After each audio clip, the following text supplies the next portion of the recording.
Indiana had 9 road games moved to larger arenas last year, but just 4 so far for 2026. WNBA teams are moving more games to different arenas this upcoming season, but Caitlin Clark and the Indiana Fever have significantly fewer of those games. The WNBA's regular season schedule announced Wednesday, including 19 games moved to different arenas, up from 15 last year. 9 games cut down to 4. This isn't some random scheduling quirk. Last season, the Indiana Fever moved 9 road matchups into massive NBA venues to handle the insane crowds showing up for Caitlin Clark. This year, that number drops to just 4. But here's what makes it even weirder. The league actually bumped up their total venue changes from 15 to 19 games overall. So if demand is supposedly through the roof, why are they giving the Fever way fewer opportunities to pack these big arenas? Last season, the Washington Mystics, Connecticut Sun, and Atlanta Dream each moved 1 game against Indiana last year, but none for the upcoming season. The New York Liberty, Portland Fire, Mercury, Valkyries, and Minnesota Lynx are already in NBA arenas, removing any need to move games for bigger crowds. Is part of this due to injuries? Well, they would like you to believe that, I think. They would like you to believe, oh, well, she got injured last year. We don't want to move. We don't want to commit to a bigger arena. God forbid she gets injured again. Now, this is where their official story starts cracking. Teams keep pushing this line about injury concerns. Clark missed a huge chunk of last season after that groin injury at TD Garden on July 15th. So they claim they're playing it safe and not wanting to commit to these larger venues. That explanation might hold water until you actually dig into the attendance data. Those moved games kept selling out even after she announced she wasn't coming back. The Fever pulled in an average of 15,884 fans at road games last season. That's 4,000 more than any other team in the league. And get this, Clark only showed up for 3 of those 9 moved games before getting hurt. You have names like Renee Montgomery, part owner of the Atlanta Dream. Names like Sheila Johnson, part owner of the Washington Mystics. Sheila Johnson, the same person who threw a fit that Caitlin Clark was named Time Magazine's Woman Athlete of the Year. And she said, why give it to Caitlin Clark? Let's give it to the whole entire league. If you ask me, this is a subtle play from folks like Sheila Johnson and Renee Montgomery. Because at the end of the season, they decreased the amount of Fever games that have been moved to bigger arenas. Yet in totality, they increased the league from 15 games to 19 games. So who exactly is calling these shots?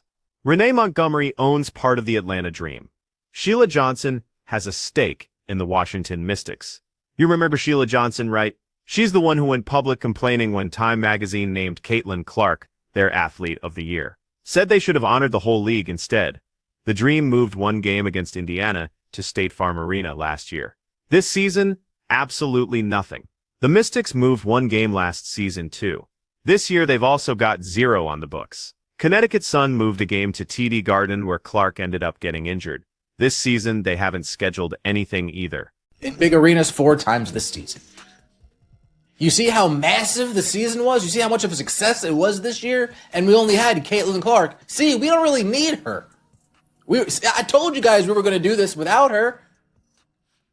Interesting.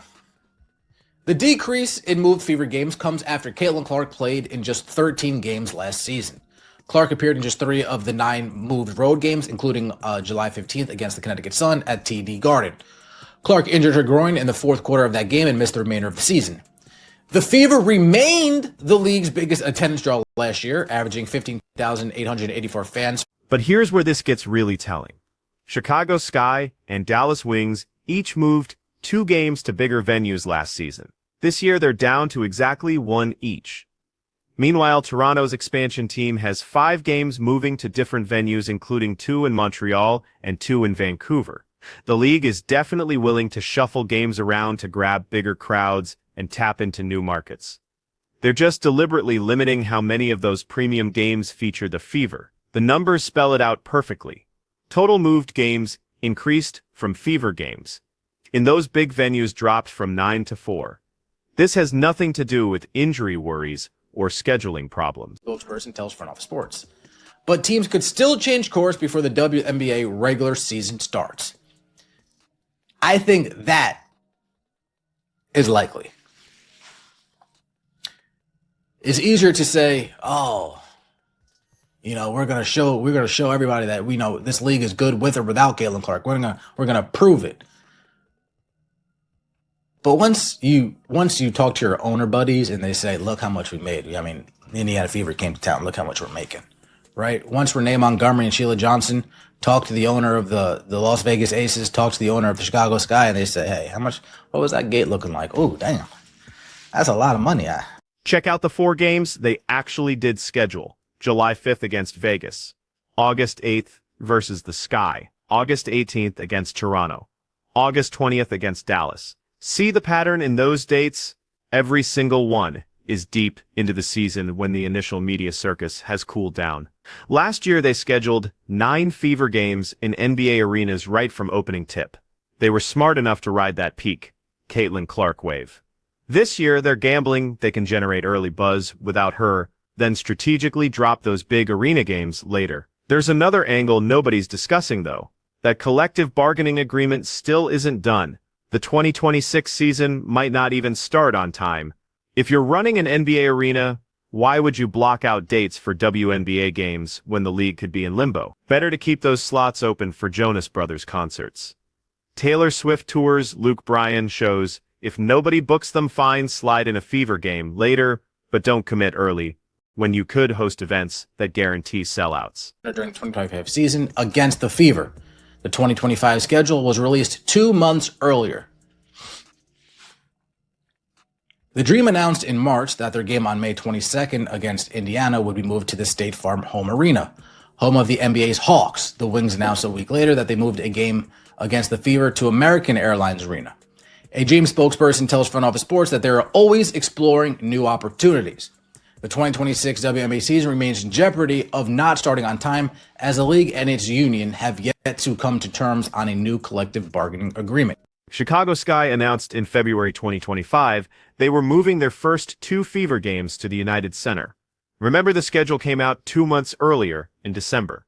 Atlanta Dream announced in March they were shifting their May 22nd game against Indiana to State Farm Arena, where the Hawks play. Dallas Wings jumped in a week later, moving a Fever game to American Airlines Center. All these decisions happened months after that initial schedule drop. A Fever spokesperson told Front Office Sports they can't comment on what other teams might do with venue changes, but teams could still switch things up before the season starts. Translation: we're expecting more announcements as tip-off gets closer and teams realize how much cash they're walking away from.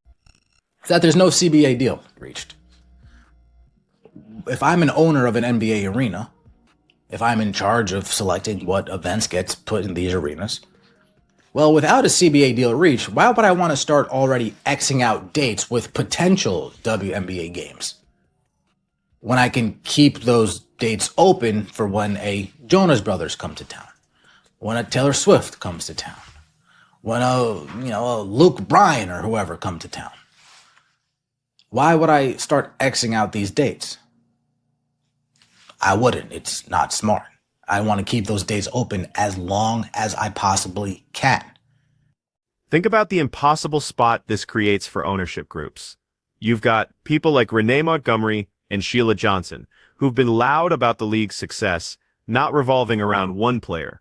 They've hammered this message constantly. The WNBA was always destined to explode. Caitlin Clark just showed up when everything was already building momentum. It's about respect. It's about recognition. It's about refusing to let the league's growth get reduced to one person's impact. But then you sit down with owners from Las Vegas Aces or Chicago Sky, and they'll break down exactly how much money rolled in when the Fever visited last season. Those gate numbers don't lie. When you can upgrade from a 7,000-seat venue to a 20,000-seat NBA arena and sell every ticket that's not just extra revenue, that's franchise-changing money for teams that have been bleeding cash for years. Keep those dates open for possible bigger events. And if nobody takes those dates, fine. Then we'll slide a couple Indiana Fever games in here. But until then, we're keeping these dates open. Let me know your thoughts in the comment section below. I appreciate all the support. Like the video. Let me know your thoughts. Subscribe to the channel, that would mean so much to me. See you next time, and as always, You've got this massive conflict between the stories some owners want to tell and the financial facts every owner has to deal with. The solution: schedule fewer fever games in big venues early on. Say it's about being careful with injuries or smart planning. Then see what develops. If crowds stay strong without Caitlyn packing arenas, they get to say, "We told you this wasn't about one superstar." If attendance falls and revenue takes a hit, they quietly roll out more venue changes in February and March. Exactly like what's happening this year. It's a strategic bet. They're testing whether the WNBA can maintain those record numbers without leaning hard on the Caitlyn Clark phenomenon. And if the experiment fails, they've already built themselves an exit strategy. What makes this approach extra dangerous is last season, even with Caitlyn missing most games, the Fever still crushed the league in road attendance by huge margins. 15,880 fans per game versus 11,000 for the second-place team. Those games sold out before the season even started, before anyone knew she'd get hurt. The hunger was legitimate, and it lasted. This year, teams are betting that hunger transfers to other stories. Toronto's expansion, Portland Fire joining up, fresh rivalries, fresh stars, fresh drama. Maybe it works. Maybe casual fans who found the WNBA through Caitlyn Clark last season are hooked enough now to follow other teams and players. Maybe the league successfully turned temporary curiosity into permanent fandom, or maybe they're about to learn that star power still drives everything. That casual fans need compelling reasons to care, and building lasting interest takes way more than one breakthrough season. The media angle matters too. The WNBA and Nielsen both claimed record viewership for year 2, even though Caitlyn only suited up for 30. They used those numbers as evidence the league's expansion wasn't tied to one player. But dig deeper into which games pulled the biggest audiences. Fever games still dominated the top viewership rankings, even ones Caitlyn sat out because fans tuned in, hoping she'd return or wanting to see how the team handled things without her. This season, with fewer Fever games in premium venues and time slots, we're getting a much clearer read on what baseline audience actually exists. Are people watching WNBA basketball in general, or are they watching specific superstars and storylines? The league is about to get their answer, and they've set it up so they control the story regardless of outcome. If ratings hold steady, they'll declare the league has evolved into a major property that goes beyond individual players. If numbers drop, they'll point to CBA uncertainty, delayed season starts, or other outside factors, then quietly shuffle more Fever games into bigger venues and better slots, just like those February and March announcements we're already seeing. Washington Mystics and Connecticut Sun both moved games against Indiana last year. This season, nothing scheduled yet, but watch what happens late winter when those teams review projected revenue and stack it against what they earned last year, when the Fever rolled into town. Watch how fast injury worries and scheduling headaches vanish when financial pressure kicks in, because here's sports business reality. Pride and messaging matter until they start eating into your bottom line. You can talk forever about inevitable growth that doesn't depend on any single athlete. But when you're staring at the gap between 7,000 ticket sales and 20,000 ticket sales, when you're looking at premium seating revenue and corporate sponsorship deals, the calculation gets real simple, real fast. Sheila Johnson can gripe about individual recognition all day. Renee Montgomery can keep pushing collective achievement, but they're both business operators, and business operators track revenue closely. The debate isn't whether the Caitlyn Clark impact is genuine. Attendance figures and viewership stats settled that argument definitively. The real question is whether the league will fully leverage that impact, or let pride and politics cap their own expansion. Right now, they're attempting both directions. Claim growth isn't about one player while scheduling just enough Fever games in big venues to grab some revenue. It's middle ground that probably disappoints everyone. Fans wanting to watch Caitlyn live get frustrated by limited chances. Owners wanting maximum revenue leave money sitting there. And the league runs an experiment that could explode if attendance and viewership slide without that star power generating interest. Toronto expansion provides cover. They can highlight those 5 moved games and say, look, we're expanding, we're hitting new market. This transcends any individual athlete. But Toronto's success doesn't resolve the core issue. Did the WNBA just experience a Caitlin Clark spike that's about to level off, or did she unlock genuine sustained interest that continues whether she's healthy and playing? We're about to discover the answer, and the league structured this season to claim victory either direction, even if underlying financial reality paints a completely different picture. Keep an eye on those February and March announcements. Watch which teams suddenly figure out they can move games to bigger venues after all. Watch how the messaging changes if early season attendance falls short of last year's numbers. Because right now the WNBA is wagering it can demonstrate it never needed Caitlin Clark initially. Their betting growth was inevitable that she arrived at the perfect moment, and the league keeps thriving, whether she plays 13 games or 40. It's an aggressive approach, could even be the correct long-term move for building sustainable operations that don't rely on any single superstar. But it's also an approach that might cost millions in revenue this season, while they attempt proving a point. And in professional sports, expensive lessons about pride and messaging tend to force very rapid course corrections. So stay tuned for those schedule updates. Keep monitoring which games get bumped to bigger venues, because the distance between what the league says publicly and what teams do privately will reveal everything